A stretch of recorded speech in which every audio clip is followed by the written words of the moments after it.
Hello प्यारे दोस्तों और मेरे प्यारे विद्यार्थियों, आप सबको राजेश कल्याणा की ओर से सुप्रभात, नमस्कार, वणक्कम, जी हाँ यानो। तो किसी ने क्या खूब कहा है दोस्तों कि कौन कहता है कि कौन कहता है कि आसमान में सुराग नहीं होता। कौन कहता है कि आसमान में सुराग नहीं होता। तुम एक पत्थर तो तबीयत से उछालो यारों। तो कहने का मतलब है कि आप डट कर मेहनत करते रहिए और यूं ही अपने छोटे छोटे उद्देश्यों पर चलते चलते एक दिन आप अपने बड़े मुकाम पर पहुंच जाओगे, अपने बड़े लक्ष्य को पार कर लोगे। तो प्यारे विद्यार्थियों, आज आपके सामने बहुत ही एक अच्छा टॉपिक, बहुत ही प्यारा टॉपिक और छोटा सा टॉपिक पेश करने जा रहा हूं, जिसका नाम है संयोजकता। और वो भी किसकी संयोजकता? संक्रमण तत्वों की संयोजकता। तो देखिए, संक्रमण तत्वों की संयोजकता को शुरू करने से पहले हम इसके बारे में थोड़ी सी चर्चा कर लेते हैं। हम हेडिंग डालते हैं। तो अपना जो पार्ट नंबर ये हो जाएगा आपका 43, और किसकी? संक्रमण तत्वों की संयोजकता की हम बात करें। किसकी बेटा? संक्रमण तत्वों की संयोजकता की। संक्रमण तत्व मतलब कि किस ब्लॉक के तत्व? ये हैं डी ब्लॉक के तत्व। डी ब्लॉक के तत्व, डी ब्लॉक के तत्वों की हम बात करेंगे। तो डी ब्लॉक के तत्वों की अगर हम बात करें तो हम एक आवर्त ले लेते हैं और आवर्त नंबर 4 ले लेते हैं। और आवर्त नंबर 4 के अंदर जो हमारे पास जो संक्रमण तत्व होंगे, हम उनकी बात करेंगे। तो संक्रमण तत्वों में है आपके पास, यहाँ से बात करें तो ये है आपके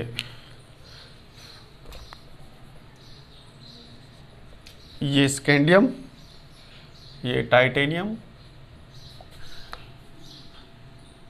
ये वेनेडियम, ये क्रोमियम, ये मैग्नीज, ये फेरस, ये कोबाल्ट, ये निकल, ये कॉपर, और ये क्या हो गया बेटा? जिंक।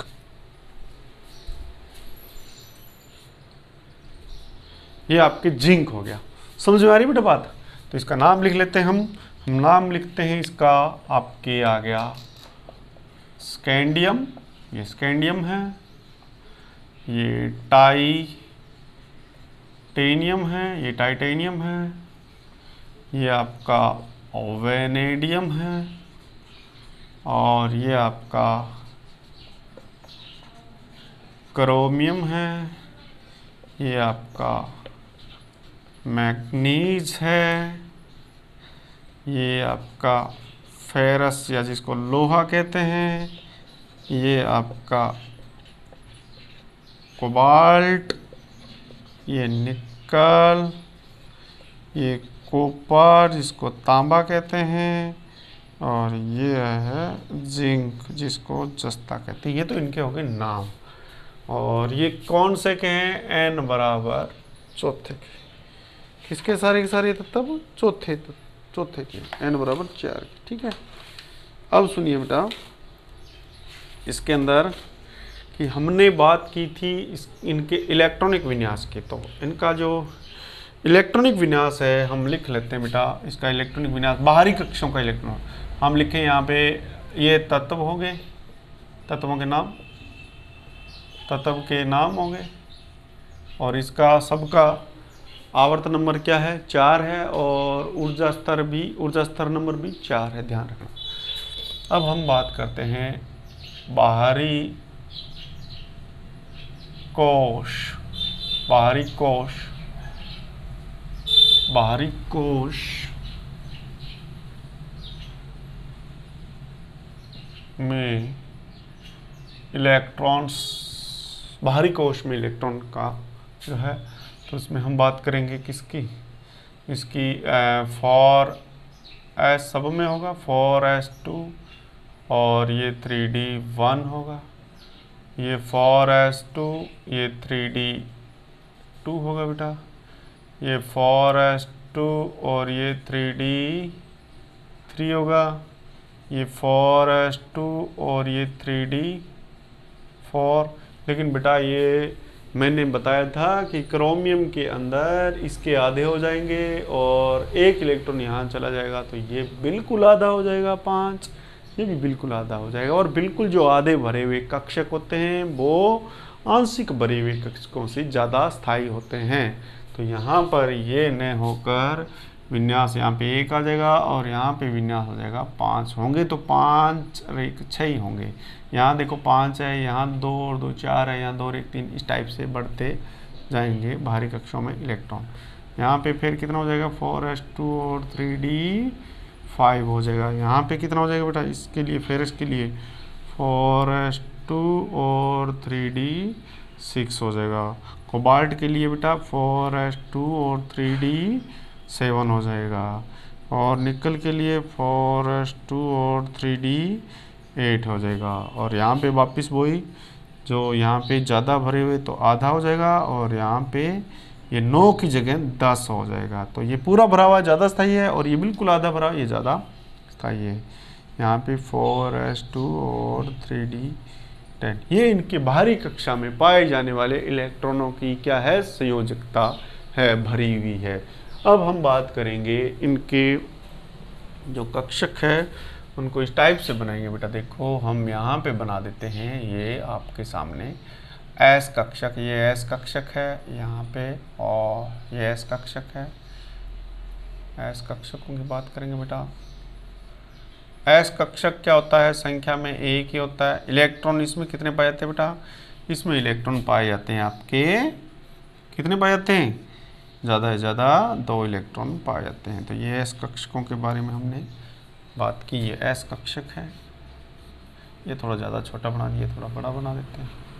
ये एस कक्षक, ये एस एस है, इसको हम एस कह सकते हैं। ये एस है, ये एस, ये एस, ये एस कक्षक, एस कक्षक, एस कक्षक, एस। आपको जब बनाना है तो इसके अंदर लगभग 2 लाइनें छोड़ छोड़ के आप बनाना, अच्छी तरह से बन जाएगा। देखो ये आपके सामने बेटा क्या है, डी कक्षक है। ये लो जी डी कक्षक हम बना देंगे, ये लो जी डी कक्षक, ये डी कक्षकों के लिए है, डी कक्षकों के लिए हम बना देंगे। डी कक्षक बन रहे हैं ये। आपको अच्छी तरह से इसके अंदर क्या सीख रहे हैं, आज हम संयोजकता के बारे में सीख रहे हैं बेटा। इस संयोजकता इसकी किस टाइप से होगी। ये टेढ़ा बन गया, थोड़ा सीधा करते हैं इसको, सीधा इस टाइप से, ये ठीक है जी। इसको थोड़ा सीधा बना देते हैं। 1 2 3, 1 2 3 5, ठीक है। 1 2 3 और ये 5 हो गए।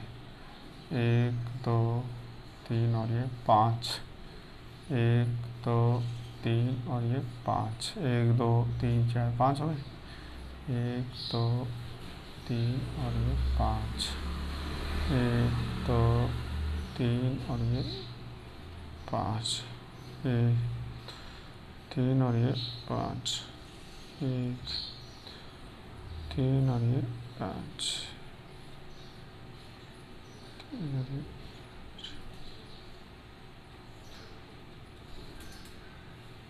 ठीक है भाई, ये हो गया आपके सामने, ठीक है।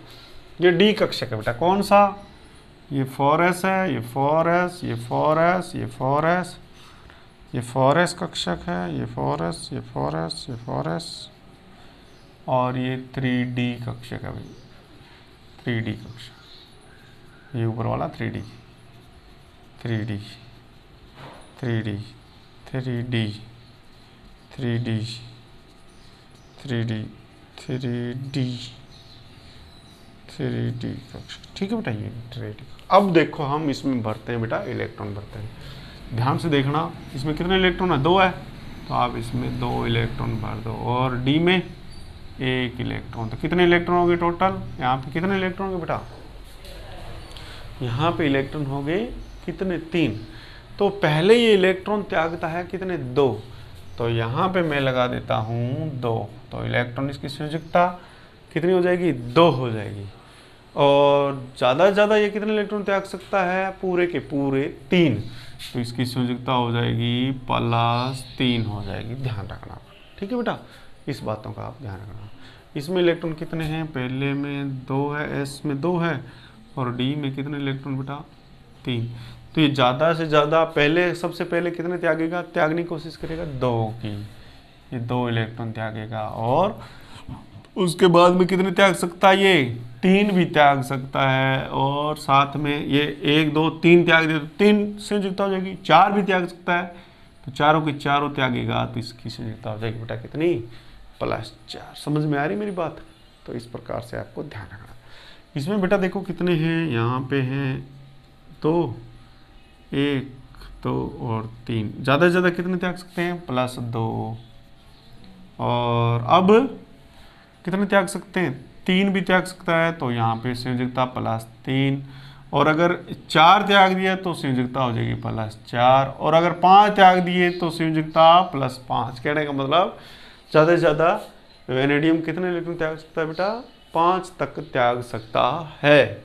ये ध्यान रखना होगा आपको। ठीक है बेटा। इसमें मैं आपको एक बात और बताता हूँ कि एस वाले तो त्यागते ही हैं ज़्यादातर। एस वाले तो 2 त्यागेंगी त्यागेंगी, तो 2 तो संयोजकता सबकी होगी, किनकी, इनकी। लेकिन अगर डी वाले भी त्यागे, और आसान त्यागना कौन सा होगा, एक एक, युग्मित नहीं, अयुग्मित। अयुग्म का मतलब जोड़ा, इनमें जोड़ा तो इनका है जोड़ा, ये तो त्यागेंगे त्यागेंगे। लेकिन इनमें जोड़े वाले नहीं त्यागते ज़्यादातर, तो अकेले अकेले इसलिए त्याग रहे हैं। अगर ये जोड़े बन जाएंगे तो ये त्यागेंगे नहीं, ध्यान रखना इस बात का। तो जोड़े वाले को क्या कहेंगे हम, युग्मित, पेयर्ड कहेंगे। और जो जोड़ा नहीं बना रहे हैं वो अयुग्मित है, तो अयुग्मित। अब देखो आगे, इसमें इतने त्याग सकते हैं, इसमें कितने हैं, ये मैं कैसे भर रहा हूँ, ये यहाँ पे देख के भर रहा हूँ। यहाँ पे 1 है तो आप 1 कर दो, यहाँ पे 1 कर दो। यहाँ पे 5 है तो यहाँ पे 5 करो, 1 2 3 4 5। ये डी है तो डी ये लिखा हुआ है, ठीक है, ध्यान रखना। तो ये कितने इलेक्ट्रॉन त्याग सकते हैं, 2 त्याग सकते हैं, 3 त्याग सकते हैं, 4 त्याग सकते हैं, 5 त्याग सकते हैं, और 6 के 6 भी त्याग सकते हैं। आपके सामने देख लो, ठीक है। इन चीज़ों का आप ध्यान रखना है। इसमें देखें बेटा आपको, तो इसमें 2 1 2 3 4 5 बेटा, ज़्यादा से ज़्यादा 2 तो त्यागेंगे त्याग सकते हैं। इसमें ऐसे हैं भी, अगर किसी को 2 की ज़रूरत है तो 2 इलेक्ट्रॉन लेंगे, तो ये संयोजकता कितने बताएंगे, सिर्फ 2 ही बता देंगे। अगर किसी को ज़्यादा की ज़रूरत है तो ये हिसाब से इस टाइप से देते रहेंगे, 2 भी दे देंगे, तीसरा भी दे देंगे। यानी कि अगर 2 ये निकल जाए, 1 ये निकल जाए, तो संयोजकता 3 हो जाएगी। ये भी निकल जाए तो संयोजकता 4, और आगे वाला निकल जाए 5, इससे आगे 6 और 7। तो सबसे ज़्यादा किसकी होगी, मैग्नीज की इलेक्ट्रॉन वेरिएबल, जिसको हम परिवर्तनशील संयोजकता कहते हैं, वो यही है, ठीक है। तो सबसे ज़्यादा इसकी होगी। उसके बाद में हम संयोजकता की बात करें तो बेटा अब ध्यान से थोड़ा देखना इसके बारे में। हमने ये बना दी 2 इलेक्ट्रॉन, इसके 6 बनाने इसके, तो पहले 1 1 भर दो सब में। लो हमने भर दिया 1 1 1 2 3 4 5 और ये 6। अब क्या हो गया भाई, अब इसने डी ने जोड़ा बना लिया, ये इलेक्ट्रॉन त्यागना मुश्किल हो जाएगा। ये रह कितने गए, ये त्याग देगा, चलो ये त्याग देगा, +2 त्याग देगा। और आगे वाले ये 4 त्याग सकता है, 1 2 3 4, तो 3 हो जाएगी इसकी संयोजकता। और ये त्यागेगा तो 4 हो जाएगी, ये त्यागेगा तो 5 हो जाएगी। देखो 1 2 3 4 5, तो 5 तक ये इलेक्ट्रॉन त्याग सकता है। 4 इलेक्ट्रॉन, 1 2 3 4 ये और 2 ये, तो टोटल कहाँ तक चल जाएगा, ये +6 तक इलेक्ट्रॉन ये त्याग सकता है। 6 इलेक्ट्रॉन, 4 है 2 है, ये 6 इलेक्ट्रॉन तक त्याग सकता है। अब आगे हम बात करते हैं, यहाँ पे देखें ये 4 है 2 है, तो इसको 2 कर देते हैं, और ये 7 है, तो आप देखो 1 2 3 4 5 6 और ये 7। अब 3 इलेक्ट्रॉन फ्री है, तो अब ये 3 ये त्याग सकता है, 2 ये, तो टोटल 5 तक त्याग सकता है। तो यहाँ पे 2 तो त्याग ही सकता है, ये 3 ये 4 और ये 5 संयुक्ता तक इलेक्ट्रॉन त्याग सकता है। इसमें बात करें बेटा तो इसमें देखो 2 ये 1 2 3 4 5 6 7 और 8 2 इलेक्ट्रॉन फ्री रह गए, तो इसमें 2 तो ये त्याग ही सकता है। उसके बाद में ये बेटा 2 और त्याग सकता है, तो 3 तक त्याग सकता है और 4 तक। धीरे धीरे इसकी संयुक्ता धीरे धीरे आपके सामने कम होती जा रही है। इसकी बात करें बेटा ये तो 1 इलेक्ट्रॉन ये और 10 इलेक्ट्रॉन ये कॉपर।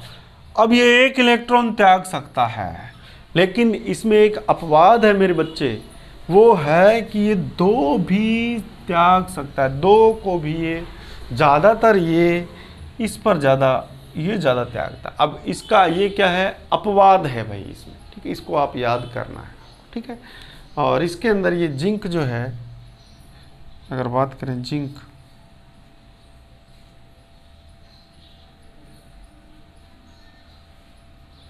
तो ये 2 ही त्याग सकता है, तो इसकी संयोजकता 2 हो जाएगी। तो इस प्रकार से आपको इन संयोजकता को अच्छी तरह से समझना है, ठीक है। सबसे पहले आपको इनके बारे में पता होना चाहिए और इसकी वेरिएबल संयोजकता क्या होती है।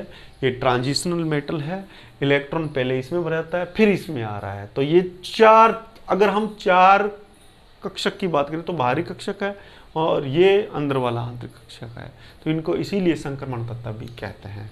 तो प्यारे विद्यार्थियों, अब जो हमारा जो नेक्स्ट जो रहेगा टॉपिक रहेगा वो रहेगा कार्बनिक यौगिक के बारे में। जो अपना टॉपिक रहेगा कार्बनिक यौगिकों के बारे में रहेगा, कार्बन और उसके यौगिक। तो आप लोगों को कार्बन और उसके यौगिक जो टॉपिक है आपके चैप्टर में है, तो आपको उसको अच्छी तरह से समझना। बहुत ही इंटरेस्टिंग चैप्टर है, उसके अंदर कुछ नई बातें भी आएगी, तो आपको अच्छी तरह से उसको उन जो वर्ड आएंगे उनको समझना है और बेसिक से शुरू करना है, ताकि आपको एक एक चीज़ समझ में आती रहे।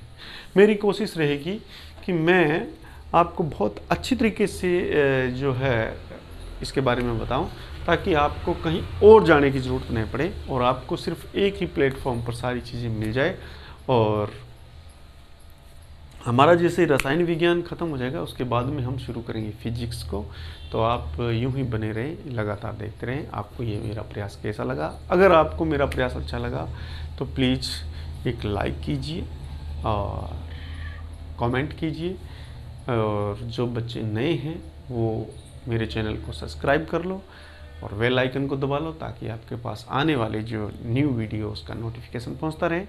तो मिलते हैं दोस्तों अपने एक नए चैप्टर के साथ में, कार्बन और उसके यौगिकों के। तो तब तक के लिए मैं आपसे चाहूँगा अलविदा। जय हिंद, जय भारत, नमस्कार।